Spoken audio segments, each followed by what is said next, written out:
Maayong adlaw sa inyo tanan mga langga. Kamusta kamo tanan? Tani na sa maayo lang kamo nga kahimtangan. For today's video nga mga langga, ang inyong mapapanood ay nung nakakaang linggo nga ito mga langga. At dahil tumama nga sa res din ni Habi, kaya niyaya ko nga siya na magsimba muna kami. At paalis na nga rin kami sa mga oras na yan. Hinihintay ko na nga lang na matapos siya sa pag-aayos niya. At medyo matagal nga na matapos si Habi mga langga. Ang tagal ko na nga siyang hinihintay dyan. Mas nauna kasi ako matapos mag-ayos kaysa sa kanya. Kasi simple lang naman ako mag-ayos mga langga. Hindi na kailangan ng kung ano-ano pa na ilalagay sa mukha. Si Habi kasi may pinapahid pa sa mukha niya kaya medyo matagal ang aking paghihintay sa kanya. At nagkabaliktad na nga kami ngayon mga langga. Mas matagal na nga na mag-ayos si Habi kaysa sa akin. Pero mas okay na nga rin yung ganun mga langga na ako yung naghihintay sa kanya kaysa ako yung hinihintay niya. Dahil kapag ako ay matagal matapos mag-ayos, nagagalit yan siya mga langga. Kaya mas okay na ako yung naghihintay sa kanya.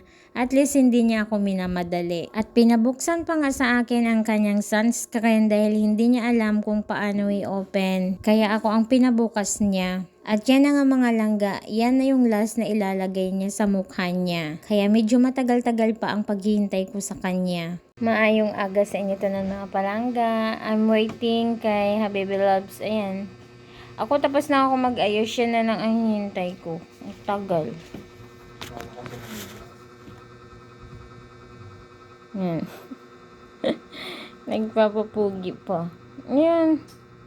Magsimba muna kami ngayon guys kasi natamaan na kasi din yung linggo. So, it's time to go to church. Magsimba muna. Magpasalamat sa mga blessings na binigay ni Lord sa atin. Tapos na ako mag-ayos.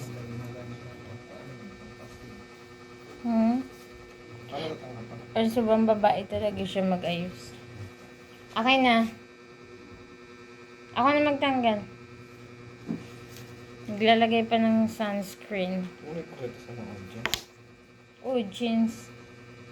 Bakit naman, i-share mo kung anong mga ginagamit mo sa mukha mo. Naglalagay siya ng sunscreen.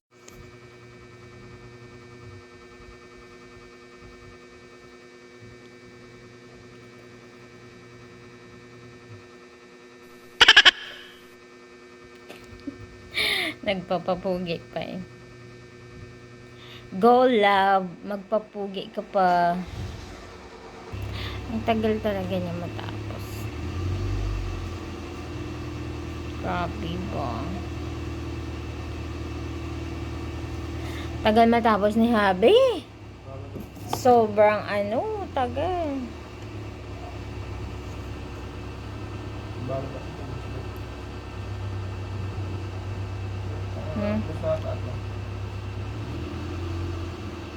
At natapos nga din sa wakas mga langga. Nandito na nga kami sa labas at dumaan muna nga kami sa fast food kasi nagugutom na daw siya at gusto niya nang kumain. Alas 8 pa naman yung pagkasimbahan namin. Kaya sabi ko, daan muna tayo dito at kakain. Mahirap kasi mga langga pag si Habi ay nalipasan ng gutom, sumasakit yung ulo niya. Kaya bago kami magsimba ay kumain na muna. Medyo matagal nga ang aming paghihintay sa order namin. At paglipas ng ilang minuto ay dumating na din ang aming order. Bali nag-order nga lang dyan si Habi ng 1-piece chicken at yung sa akin naman ay chow fan. At pagkatapos nga namin kumain dyan, ay pupunta na nga kami sa church kung saan kami palaging nagsisimba. At pagkatapos nga namin magsimba, ay dumiretso na nga kami sa mall. Kaso nga lang, nang dumating kami doon, ay serado pa. At ito nga yung nakita ko na bagong open ng mga sapatusan, sa tapat lang ito ng SM. At ito nga yung nakita ko na bagong open ng mga sapatusan. Kaya tinuro ko siya kay Habi. At dahil sarado pa nga ang SM nung dumating kami, kaya sabi ko kay Habi ay tatawid muna kami at pupunta dyan. Bali sa tapat nga lang yan ng SM Mall, Calamba. At nung pagpasok nga namin ay syempre pili-pili muna. At yan na nga, meron na nga akong nasukat. Nagandahan kasi ako sa sandal na yan mga langga kasi magaan siya sa paa. At si Habi naman ay nakaupo lang habang naghihintay sa akin. At kinakausap din siya ni ate tungkol sa sapatos. At yung sa shop nila na pinafa-follow. Kasi pag naka-follow ka sa shop nila mga langga, ay meron kang discount. At nagpaalam na nga rin ako sa staff kung pwede ako makapag-video. At ang sabi naman ay pwede daw. At ito nga yung nagustuhan ko na sandal mga langga. Kasi ang ganda niya, ang gaan niya sa paa. Kaya hindi ko na nga pinalagpas. Ang dami nga ditong mga magaganda na sandal, mga langga, mga shoes, mga bags. Basta kapag pumunta kayo dito, marami kayong pagpipilian. Ang pangalan nga ng shop na to ay Artisan Square. At halos nga ng mga nakadisplay na bag nila ay mga paborito ko nga na karakter. Meron silang Koromi, Melody, at yung Hello Kitty nga na bag nila siguro ay out of stock kaya walang nakadisplay. At ito nga yung mga sandal naman na pambabae. Ang gaganda mga langga, ang gaan lang sa paa. At yung mga yan ay nakikita ko nga sa Orange app kaso nga lang mahal. Dito nga mga langga, makakabili ka nga ng worth 350 pesos na sandal at maganda nga siya kasi magaan sa paa at napaka-comfy nga isuot. Mahilig kasi ako sa mga sandal na magaan mga langga. Ayoko nang mabigat kasi masakit yung paa ko kapag malayo na yung nilalakad ko. At dahil tapos na nga kami dyan mga langga, ito na nga lalabas na nga kami. At yan nga mga langga yung SM City Calamba. Sa tapat lang nito ay yung shop na pinuntahan namin. At ito nga yung pangalan ng shop nila mga langga, Artisans Square. By the way mga langga, hindi sponsor ito ha. Not sponsored. Sa mga taga-Calamba nga dyan na viewers ko mga langga, pwede nga kayong pumunta dyan kapag kayo ay pupunta ng SM. Kitang-kita nyo yan mga langga kasi tapat lang siya mismo. At nandito na nga kami sa overpass ni Habi. Suot-suot ko na nga rin yung sandal na nabili ko doon mga langga. Ang gaan niya talaga sa paa. Kaya maganda siya sa mga lakaran na malalayo. At papasok na nga rin kami sa SM mga langga dahil open na. At kapag dito ka nga sa overpass, makikita mo yan dyan yung bagong bukas na sapatusan. At meron nga rin dyan bagong bukas na shop ng mga laptop mga langga. Kaso nga lang hindi kami nakapasok doon kasi sarado pa siya nung dumaan kami. Sa sunod na nga lang ng pagpunta namin dyan ay pupuntahan naman namin yung bagong bukas na shop ng mga laptop. At papasok na nga kami sa mall mga langga. Pagpasok nga namin dyan ay konti pa lang yung mga tao kasi bagong bukas pa lang naman. Pailan-ilan pa lang yung mga tao. Pero pagdating ng 12 ng tanghali mga langga ay nako ang dami na ng mga tao mga langga. Kasi linggo na araw kasi yan. Syempre, every time na papasok kami sa mall, ang unang pinupuntahan ni Habi ay ang CR. At nandito na nga kami sa 3rd floor. Isa sa mga sadya na puntahan namin ay ang LBC kasi merong ipapadala si Habi sa kanila. Ang health card na ipapadala niya sa kanila para kay tita at tito. Parents ni Habi.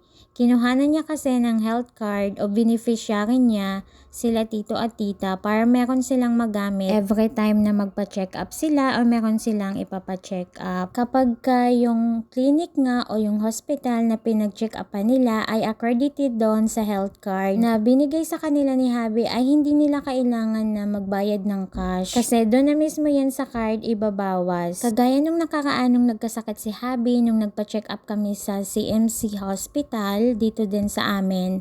Accredited kasi siya ng health card nila Habi kaya wala kaming binayaran na cash or hindi kami lumabas ng cash kasi doon na mismo nila sa card binawas. At kapag sahod ni Habi, syempre doon din yan ibabawas sa sahod niya. Basta maganda lang din kapag may health card ka kasi kapag wala kang cash na hawak ay pwede na doon sa health card mo na lang siya ibabawas o kukunin. Kapag hindi mo naman nagamit yung health card mo, ay wala din kaltas sa sahod mo. Hindi kagaya sa health card ko dati na kahit na hindi ko siya nagagamit, every time na sa sahod kami, binabawasan pa rin. Yung kila Habi kasi, iba yung health card nila. Kapag ka nagamit mo siya, saka ka lang din babawasan sa sahod mo. Basta maganda kapag may health card kasi in case of emergency o wala kang cash na hawak, ay pwede yung card mo na lang yung gagamitin. Basta accredited yung clinic o hospital na pinapacheck upan mo.